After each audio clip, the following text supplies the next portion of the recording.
All right. All right. This is the Unit 1 think piece, and I'm going to help you think your way through the Unit 1 think piece. Okay.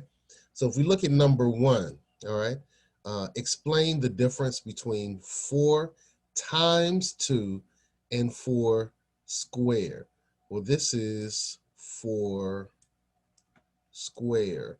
And I hate writing with this, but it's best I can do. 4 square.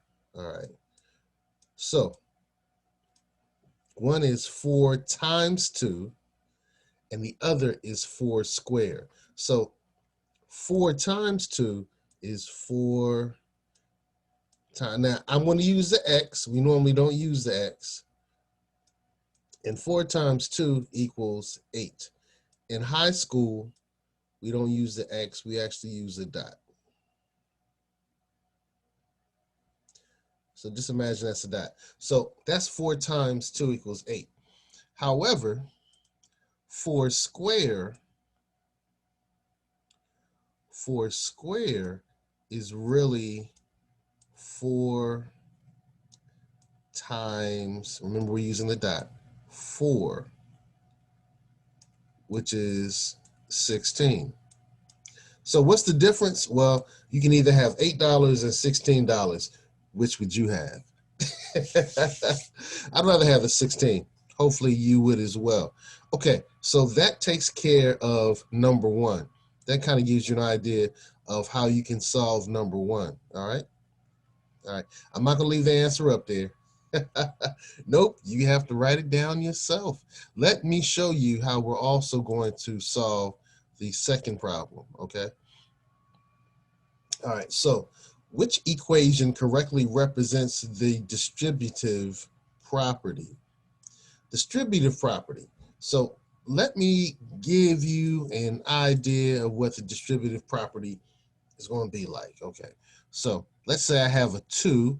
Now, this is not one of the problems, but just give you an example. And we have the variable x minus 2. Okay, so if I wanted to simplify it or distribute, if I want to distribute, then I'm going to distribute like this. 2 times x, and then 2 times negative 2. So that's going to turn into 2x because that's 2 times x. That's our very first one. We went from here to here. And then 2 times negative 2. 2 times negative 2 is negative 4. So what you're going to do is look at these problems and say which one correctly represents the distributive property.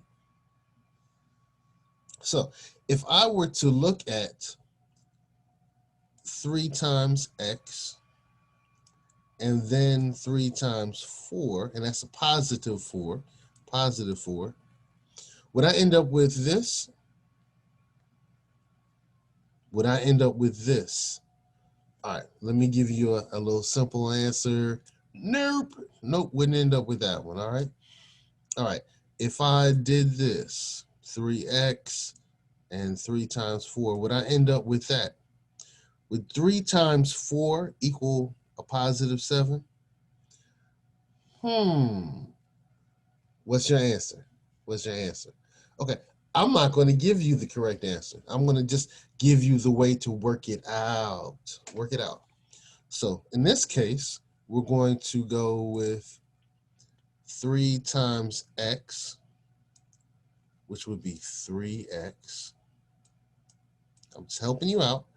And then 3 times positive 4. What would 3 times positive 4 be? Would it be, yep, 3 times positive 4 is 12. So you have to ask yourself, is this the correct answer?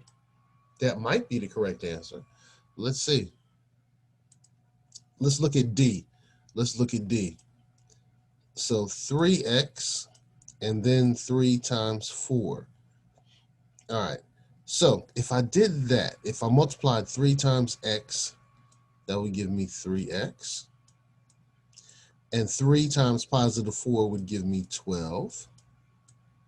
So is 3x plus 4 the same as 3x plus 12? No. Sure. So I've kind of, if you paid attention, I just gave you the answer. I've given you the answer if you paid attention.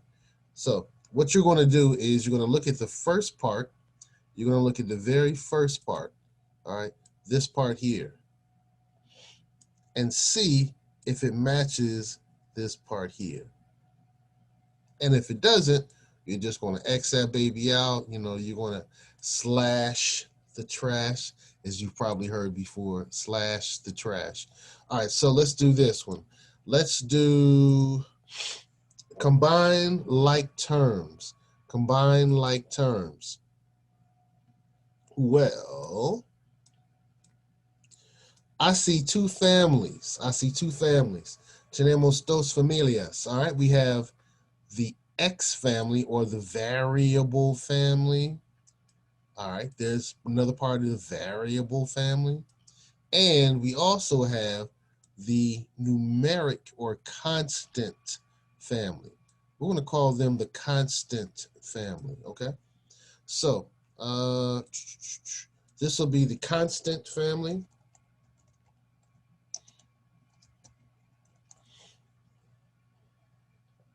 All right, and this will be, oh, all right, that works.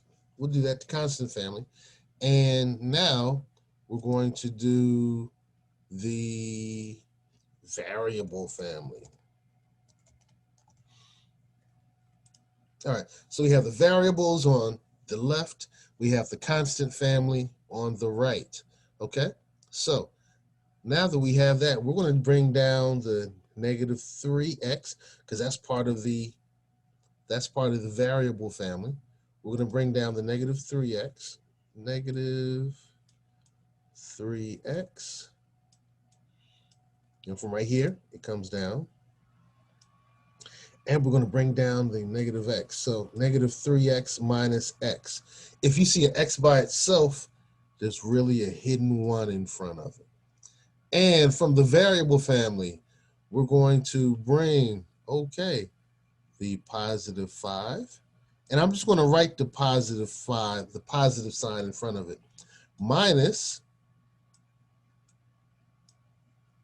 10. So now we have 5 minus 10, and we have negative 3 minus negative 1. Work that out and put the answer right here. Put the answer right here. Well, I put an X, like X marks the spot, but I shouldn't have put an X here. But that's where the answer goes. All right. One other piece of assistance. I'm going to help you with one other one. As you see, you really have to kind of think your way through these problems. These are thinking people's problems. Anna is 3 years younger than her brother Jermaine. Which expression or which sentence or which algebraic sentence, expression is an algebraic expression, an algebraic sentence, represents Anna's age if J is Jermaine's age. Anna is 3 years younger. So J and Anna is 3 years younger. So J minus what number? What number are we going to put here? I'm just giving you a quick hint. I just gave you a hint. Hopefully you caught it. So it's going to be J minus something. And you're going to see that it's one of these options. Okay? Okay.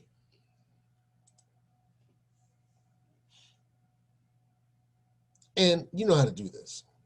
All right. So good. Let us continue on. So evaluate or figure out if A equals 64. and b equals 8, it's negative 8, and c equals 4, you're just going to plug in the correct numbers here. Let me show you what I mean. Let me show you what I mean. B squared minus b. So b is negative 8, so it's negative 8 square minus b. I always put my negative constants in parentheses. All right, so in your Desmos, you're going to go to Desmos, via Desmos. So let's go to Desmos, Desmos. I like the scientific. All right, so there we go. What I'm going to do is negative 8 squared. So negative 8. And watch this. Watch this. I'm going to hit the square button, and the square button is right here. So negative 8 square minus, and in parentheses, I'm going to put negative 8. So if you see right here, I'll put the same thing that we were just working with. Negative 8 squared minus negative 8. I still have my negative constant in parentheses. And my answer, don't ask, it's right here. Beautiful. That's the answer. That's the answer. So, oops, I gave away the answer. I gave away the answer. Well, I'm sure that you didn't write it down. So now you have to come back here and work it out. And you're going to do the same thing with the rest of these problems. And I'm going to let you try 12 on your own. We have 13. Yeah, we have, yeah. So you have some work to do. Good luck. And I know that you have